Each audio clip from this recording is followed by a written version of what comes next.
Good morning students. आज का हमारा नेक्स्ट चैप्टर है जो वो है चैप्टर नंबर 7 कोऑर्डिनेट ज्योमेट्री।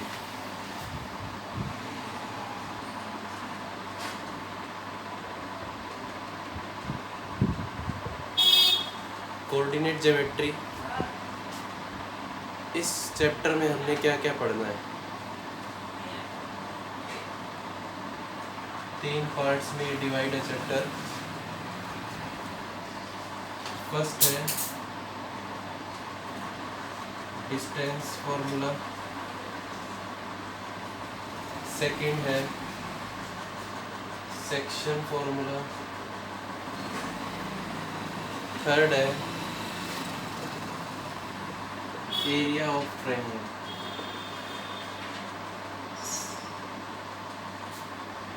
तीन चीज़ें पढ़नी है हमें, डिस्टेंस फॉर्मूला, सेक्शन फॉर्मूला और एरिया ऑफ ट्रायंगल। तो सबसे पहले स्टार्ट करते हैं डिस्टेंस फार्मूला से। कोऑर्डिनेट ज्योमेट्री में ये तो बात क्लियर है कि सारा वर्क जो होगा वो किस पे होगा? कोऑर्डिनेट्स पे होगा। कोऑर्डिनेट हमें पता है x, y हम ऐसे डिनोट करते हैं। x क्या बताता है हमें? x एक्सिस का पॉइंट। y क्या बताता है हमें? y एक्सिस का पॉइंट। जैसे तो मान लीजिए ये कोई xy है एक्सिस, यहाँ कोई पॉइंट मैंने लिख दिया 2,5। ये 2 क्या बता रहा है? x की वैल्यू 2। 5 क्या बता रहा है? y की वैल्यू 5। तो ये कोऑर्डिनेट्स होते हैं, ये आपने पढ़े होंगे। लेकिन अब हमें इस कोऑर्डिनेट के बिहाफ पर क्या पढ़ना है? Distance formula.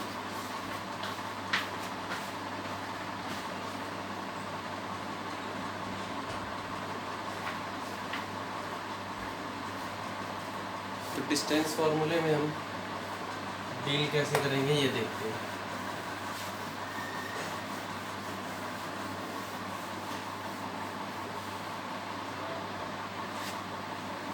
डिस्टेंस का मतलब क्या है? यहाँ पर आपको कोई भी 2 पॉइंट दे रखे होंगे, x1, y1, सेकंड होगा x2, y2। मान लिए कोई 2 पॉइंट है a और b। इन पॉइंट के कोऑर्डिनेट आपको दिए हुए हैं। आपको उन दोनों पॉइंट के बीच में डिस्टेंस फाइंड आउट करना है। उसको हम क्या बोल रहे हैं यहाँ पर? डिस्टेंस फॉर्मूले का नाम दिया है। You have to find the distance between two coordinates, 2 points whose coordinates are given। जैसे फॉर एग्जांपल मान लो यहाँ पर मुझे कोई पॉइंट मिला x1, ये ओरिजिन है, ये x एक्सिस है, ये y एक्सिस है। यहाँ पर कोई पॉइंट मिला x2, y एक्सिस पे कोई पॉइंट मिला y1, यहाँ पर कोई पॉइंट मिला y2। ठीक है, इट मीन्स इस पॉइंट के कोऑर्डिनेट क्या होंगे? x1, y1। इस पॉइंट के कोऑर्डिनेट क्या होंगे? x2, y2। हमें इन 2 पॉइंट के बीच में डिस्टेंस फॉर्मूला फाइंड आउट करना है। ये 2 पॉइंट, ये पॉइंट A है, ये B। इन 2 पॉइंट में हमें डिस्टेंस फाइंड आउट करना है। तो हम क्या करेंगे? यहाँ पर एक राइट एंगल ट्रायंगल मान लेंगे, जहाँ पर ये डिस्टेंस क्या होगा? अगर इस डिस्टेंस की हम बात करते हैं, टोटल ये पॉइंट 0 ओरिजिन से लेके ये पॉइंट x2 है, ये डिस्टेंस x2 है और ये डिस्टेंस x1 है। तो अगर मैं इस रेस्ट ऑफ डिस्टेंस की बात करूँ तो ये कितना आएगा? x2 minus x1। ऐसे ये ओरिजिन से y2 है, ये ओरिजिन से y1 है, ये y2 डिस्टेंस है, ये ओरिजिन से y1 डिस्टेंस है। तो अगर मुझे ये डिस्टेंस फाइंड आउट करना है तो ये क्या होगा? y2 minus y1। अब ये क्या बन रही है? Right angle triangle. इस राइट एंगल ट्रायंगल में 90 के सामने हमें क्या मिलेगा? हाइपोटेन्यूज।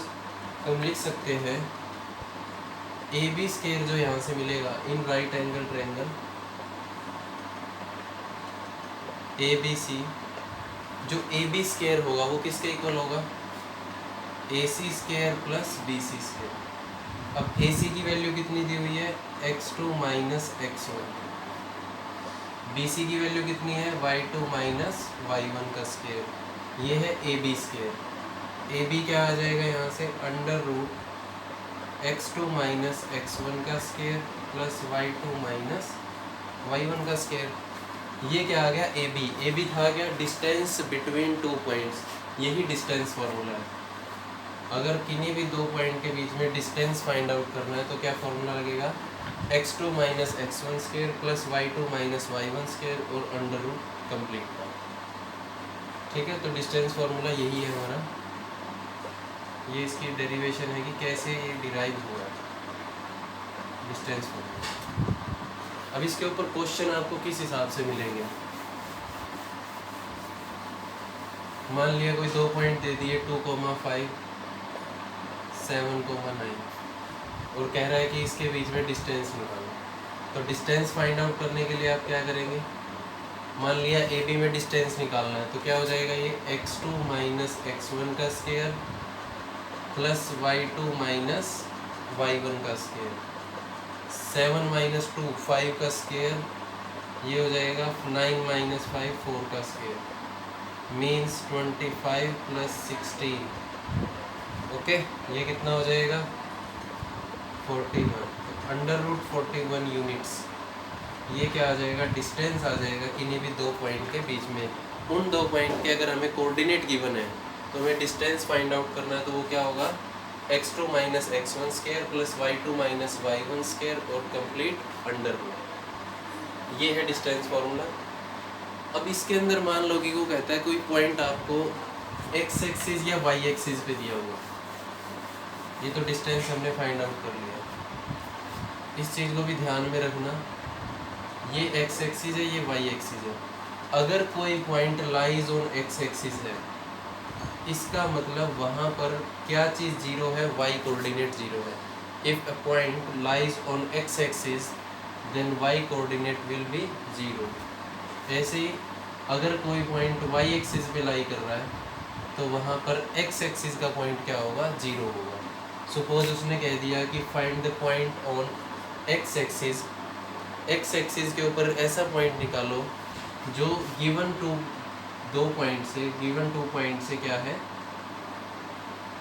मान लिया कि ये इक्वी डिस्टेंस है। वो कह रहा है x एक्सिस पे ऐसा पॉइंट निकालो जो इन दो पॉइंट से क्या है, इक्वी डिस्टेंस पे, यानी कि x, 0 और 2,5 इनमें जो डिस्टेंस आएगा एंड x, 0 और -2, -3 में जो डिस्टेंस आएगा, ये फॉर एन एग्जांपल मैंने पॉइंट लिया, अगर यहाँ पे x लेंगे तो x पॉजिटिव आएगा, 2,-3 लेंगे तो यहाँ पर जो डिस्टेंस आएगा वो दोनों क्या होंगे, इक्वल होंगे। यानी कि अगर कोई भी पॉइंट लेट करना है x एक्सिस पे तो x, 0, अगर y एक्सिस पे फाइंड आउट करना है तो 0, y। और ये वर्ड मिलेगा इक्वी डिस्टेंस। इक्वी डिस्टेंस का मतलब क्या होगा, समान दूरी पर। इक्वी मीन्स इक्वल डिस्टेंस पर हो। तो जब भी इक्वी डिस्टेंस की बात होगी आप उन पॉइंट्स का क्या करेंगे, डिस्टेंस इक्वल रख देंगे, इक्वेट कर देंगे और वहाँ पर बाद में उसे हम सोल्व कर देंगे, वहाँ से वैल्यू आ सकती है हमारे पास। तो ये चीज़ ध्यान रखनी, इक्वी डिस्टेंस वर्ड मिलेगा। नेक्स्ट इसमें क्या मिल सकता है, कोलिनियरिटी, कि तीन पॉइंट है, हमें उसे कोलिनियर बताना है। मान लिया कोई ये तीन पॉइंट है ए बी सी और हमें क्या बताना है, उसे कोलिनियर। कोलिनियर, को मीन्स क्या होता है यहाँ पर, सेम, लीनियर मीन्स लाइन। यानी कि तीन पॉइंट को कोलिनियर कब कहेंगे, तीन पॉइंट तो ये भी हो सकते हैं अलग अलग, बट कोलिनियर कब कहेंगे, वो तीन पॉइंट जब क्या हो, सेम लाइन पर लाई करते हैं। तो कोलिनियर प्रूफ करने के लिए डिस्टेंस फॉर्मूले का यूज़ कैसे करना है और कोलिनियरिटी कैसे प्रूफ करनी है। देखो अगर ए सी के ऊपर बी कहीं लाई कर रहा है तो A B plus B C equal to क्या आना चाहिए, ए सी आना चाहिए। अगर ये चीज़ ट्रू है तो तीनों पॉइंट क्या होंगे, कोलिनियर होंगे। तो कोलिनियरिटी के कॉन्सेप्ट में आप क्या करेंगे, पहले ए बी का डिस्टेंस निकालेंगे, फिर बी सी का डिस्टेंस निकालेंगे और इक्वल रख देंगे ए सी के डिस्टेंस के।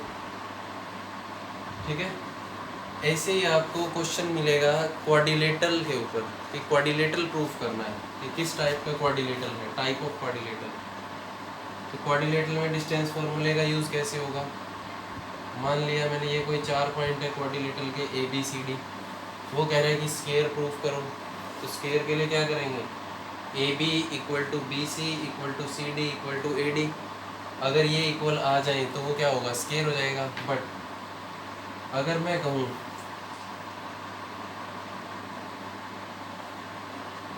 ये एक क्वाड्रिलेटरल है,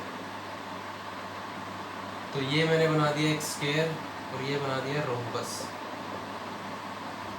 तो स्केयर में और रोम्बस में क्या है कि साइड तो सेम मिल जाएंगे, बट डिफरेंशिएट कैसे करेंगे, डायगोनल पे। अगर स्केयर डिफरेंशिएट करना है रोम्बस से तो स्केयर के डायगोनल भी चेक करेंगे हम, मींस ए सी का डिस्टेंस भी फाइंड आउट करेंगे, बी डी भी फाइंड आउट करेंगे। और अगर ए सी इक्वल टू बी डी आ जाए, इसका मतलब वो स्केयर है, चारों साइड इक्वल है, वो स्केयर है, चारों साइड इक्वल है, डायगोनल अनइक्वल है, तो वो क्या हो जाएगा, रोम्बस हो जाएगा। ऐसे ही अपोजिट पेयर,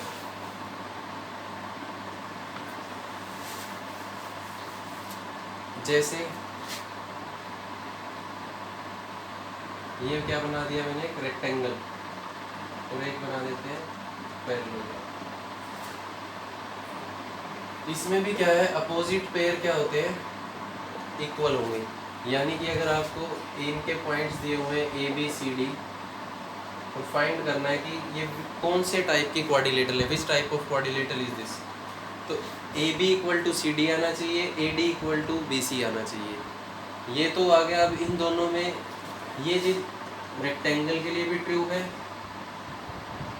और पैरेललोग्राम के लिए भी ट्रू है। बट डिफरेंशिएट कैसे करेंगे, फिर वही बात, इसके डायगोनल निकालेंगे, बी डी और ए सी, और यहाँ पर बी डी और ए सी। अब इसके डायगोनल तो क्या हो जाएंगे, इक्वल, और इसके डायगोनल क्या आ जाएंगे, अनइक्वल। जब डायगोनल अनइक्वल आ जाएंगे, इक्वल आ जाएंगे तो रेक्टेंगल हो जाएगा, जब अनइक्वल आ जाएंगे तो क्या बन जाएगा, पैरेललोग्राम। तो इस तरीके से आपको डिस्टेंस फार्मूले का यूज़ करना है और डिस्टेंस फार्मूले के ऊपर बेस्ड कुछ क्वेश्चंस करते हैं। ये इसका कुछ टॉपिक है इम्पोर्टेंट आज का।